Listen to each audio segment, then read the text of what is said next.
baby birds. I'll feed you. This is what happened. So back in high school, I was in PE class playing this game called kickball. Now, I'd never really heard of kickball, and I didn't understand the rules, but I thought I could probably figure it out. So they rolled this big red ball to me, and I thought that was some kind of obstacle. So I jumped over it, and then I ran up and I kicked the guy in the mound right in the balls. And the ball crunch was so satisfying. He squealed like a little girl. And then after that, I was just addicted to kicking balls. I ran around all the bases kicking everybody in the balls. Everybody on the playground was just laying on the ground holding their balls. And I thought I was the kickball champion because everybody was calling me Ball Buster Brooklyn.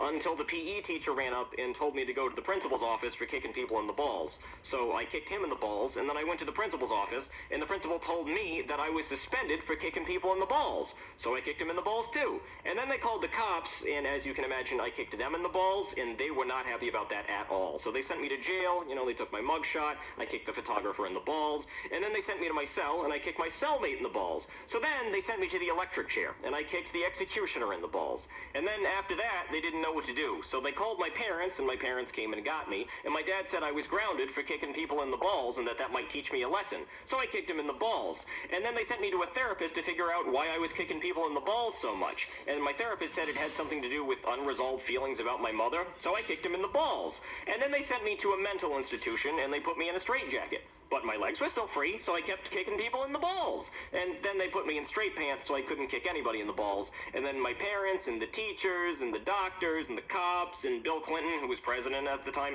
they all got together and were trying to figure out what to do about me because I was a serial ball kicker. And then they decided that they needed to amputate my legs because I just could not be trusted with legs anymore. So they amputated my legs, and I haven't kicked anyone in the balls ever since. But if